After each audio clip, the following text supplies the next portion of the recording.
Hi, I'm Patty Blue Hayes. Welcome back to the author reading of my book, Wine, Sex, and Suicide, My Near-Death Divorce. It's available on Amazon. I'm going to pick up with the reading where I left off. And I might read for a little bit longer. I'm not sure. All right. So if you're sensitive to any issues of depression, alcohol abuse, suicidal ideation, this would not be the video for you to watch. All right, Tuesday, November 9th. I sat like a pathetic lump at my psychiatrist appointment this morning, lounging in the leather chair of his high-rise Century City office and staring out at the horizon of LA's West Side. I felt insignificant. "Can you increase the Prozac?" I asked. "And is there anything to help me get some sleep?" He nodded. "Are you able to fall asleep and then wake up? Or can you not fall asleep at all?" "Both." It seemed we each let out a sigh at the same time. I teared up. "Is there a pill to help me cope and get through this pain any faster?" He offered an empathetic smile and said there was no magic pill, but he did increase the milligrams on my Prozac and wrote a prescription for trazodone to help me sleep. I'm going to need it, especially on the incredibly long flights to and from Romania. Perhaps I should just check myself into a hospital and be put in a medically induced coma for 10 months. Then I could emerge renewed, refreshed, thinner, and ready to take on my new life, which could perhaps be installed by microchip in my brain because I have no clue what life to create for myself. I left the doctor's swanky office, paid an astronomical amount for parking, and then subjected myself to a dental cleaning and mammogram. I'm trying to use my health insurance benefits while they last. I think this was the first time I've had my teeth cleaned and felt absolutely nothing. My heartache is so strong that even the sharp metal tools scraping my gum line didn't faze me. The dentist knew something wasn't right with me. All I could do was give him the finger, my ring finger, to show him it was now bare. He was Mark's dentist as well and was shocked to hear my news. He offered the standard, "It's his loss." To which I replied the standard, "I hope he realizes that someday." He asked me if there was any dental work I wanted done while I was still on Mark's company plan. We scoured my mouth and decided to replace a crooked and stained piece of Bondo in between my two front teeth. Apparently my smile will need to be in tip-top shape when I am a divorcee on the prowl for a new mate. He took pity on me and handed me 3 tubes of whitening solution for free as a consolation to my separation, like a bartender buying some poor sap a drink. Soon my teeth will be whiter, but I still won't feel like smiling. My next appointment will be with the dermatologist for the requisite Botox. My God, I've turned into a cliche. It's so clear living in LA, and from Mark's rejection, a 46-year-old size 12 housewife is not a desirable commodity.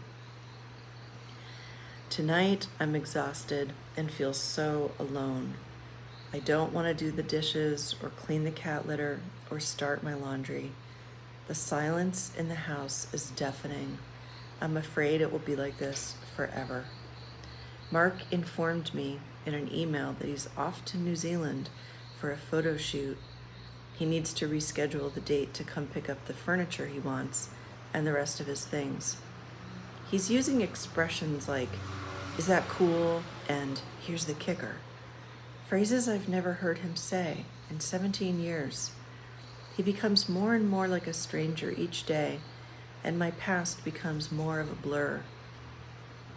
In an attempt to feel normal, I've been frantically planning activities and signing up for various classes I'll probably never attend. I want to sleep, but can't. Maybe tonight I'll try that new pill. I took the trazodone and did get some sleep, but I dreamt about Mark. We're in a vacation house with other people, and although we're separated, we're friendly enough with each other. The day we're leaving, I can't fit everything into my suitcase, and there's piles of boxes all around me and nothing fits in the car. I keep finding things around the house I need to pack. Mark sits down on the bed and asks me to rub his back. I shoot him a look with one eyebrow raised. Sorry, you decided you don't get that anymore. He tries to charm me by asking again in a sappy, sweet tone, but it doesn't work. I walk through the house to see if I left anything behind and find a pair of my lacy panties hanging in a bathroom. Friday, November 12th. Yesterday after therapy, I finally made it to the YMCA and got on the elliptical machine for 45 minutes. It felt good to have music blasting in my ears, although some haunting lyrics of Armin van Buuren's In and Out of Love brings tears to my eyes. The lyric that always grips my throat, see the mirror in your eyes, see the truth behind your lies. Your lies are haunting me. The woman's voice is pleading, and I feel like I can never run fast enough away from my pain. My mood turned angry when I saw a cheery, feeble old couple hobble off the elevator together to go work out in their matching activewear. They were in their 70s and spent so much time together, it was unmistakable they were a couple. They reflected each other.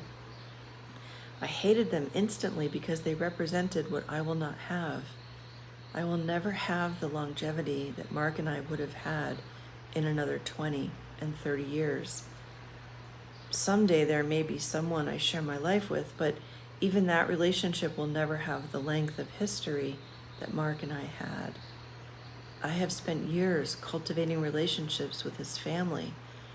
I thought this was my forever family, gifted to me after the losses by divorce and death in my own family. Sunday, November 14th. Today is Ellen's birthday, Mark's sister. I had a difficult time with what to write in her birthday card. I think I scrawled something about how strange the situation was, but I hoped we could continue our relationship and that I could stay in touch with my 3 nieces. Happy birthday! It was a bit scattered in tone, but that's me these days.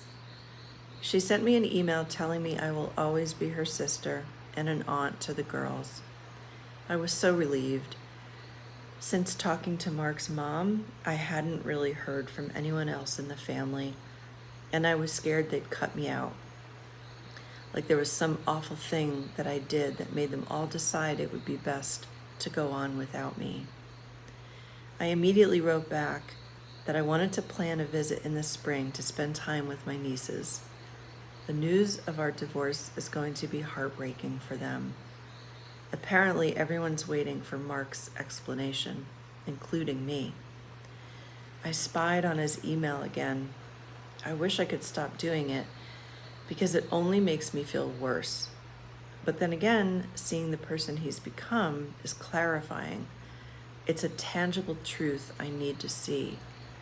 He has moved on to live his new life in his new apartment 3 blocks from the beach, completely furnished with his very own life-size Barbie doll collection. I think I've decided to file for divorce. It's not like he's remorseful or begging me to take him back. Not once has he said that he'd do anything, go to counseling and deal with his anger, or that he can't imagine his life without me. No, he has been cultivating this new life for quite some time, and now he feels free to live it. I scan over the bank statement and his credit card ending in 4325 like a jealous lover. Steak dinners, wine bars, frequent Barney's Beanery charges, and something that sounded like a strip club. He's draining our joint account, and I'm afraid I won't have money to pay the bills.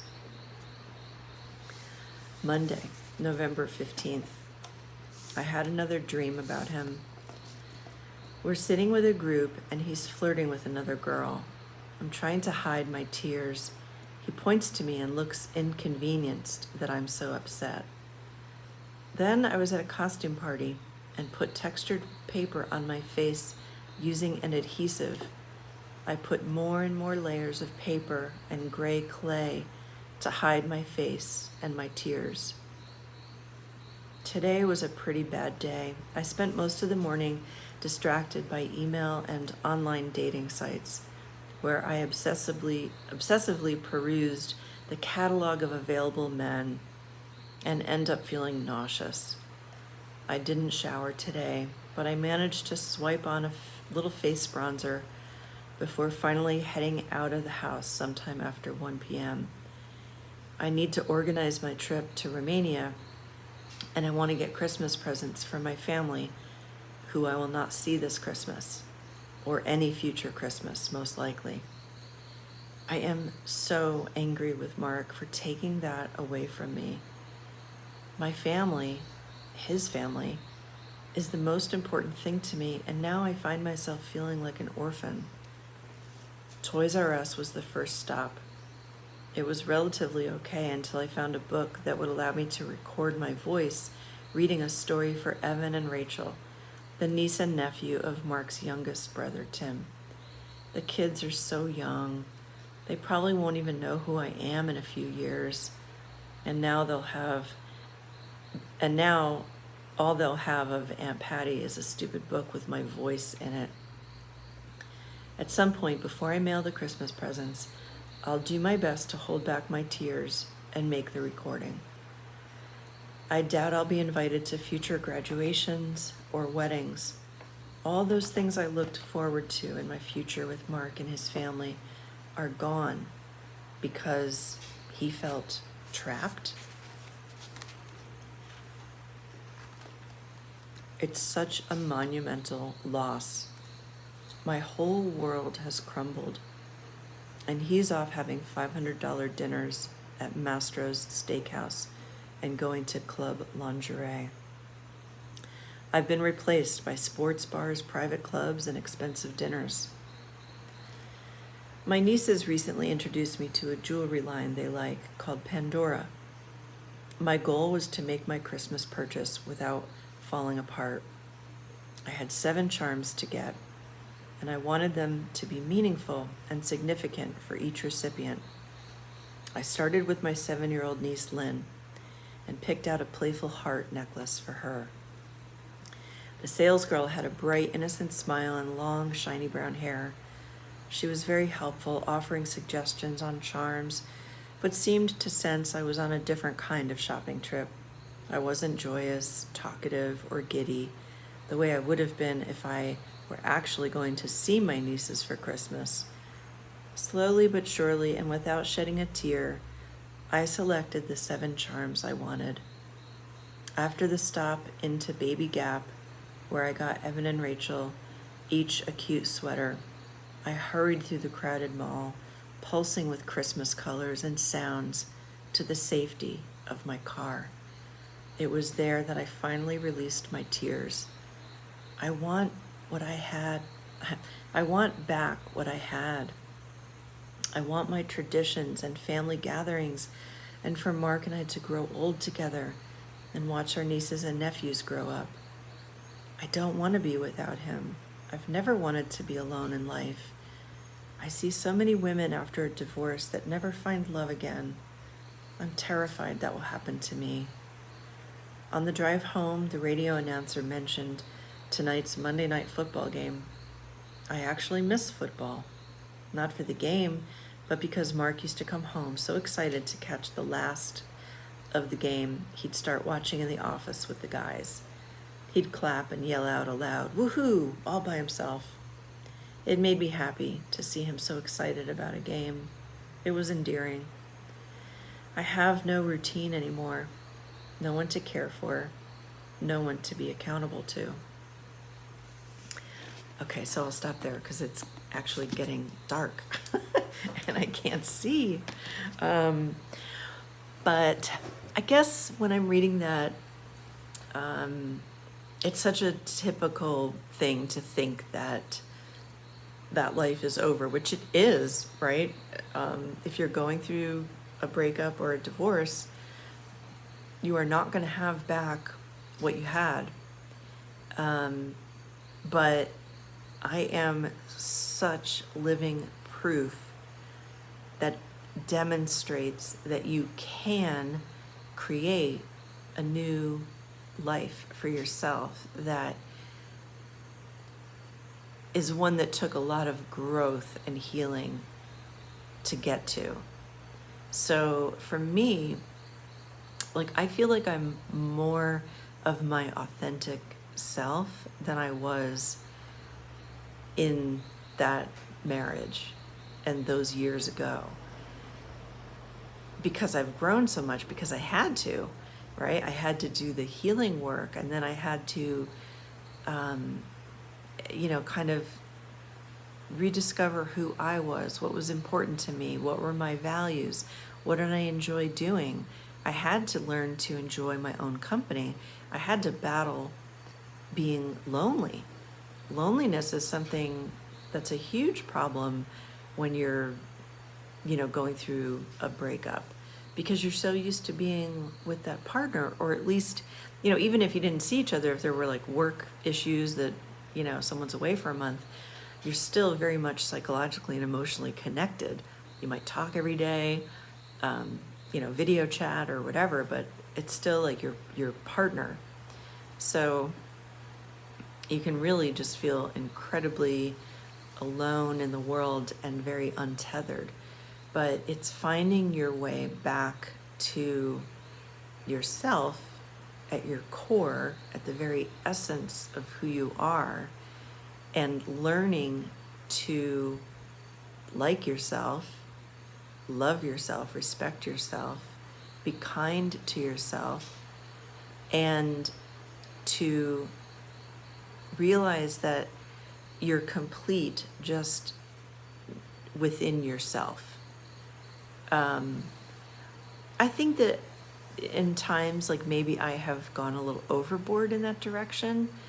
I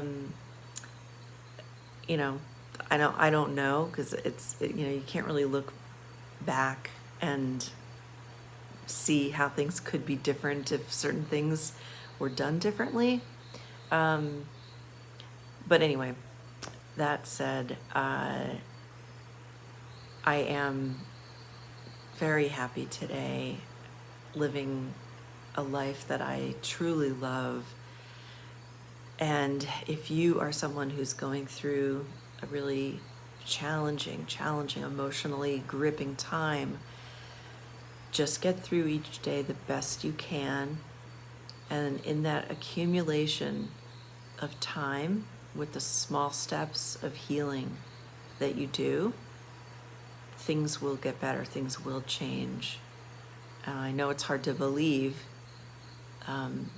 but just get through each day. Thanks for tuning in and listening, and I'll be back again with another reading. Let me know if you're enjoying these.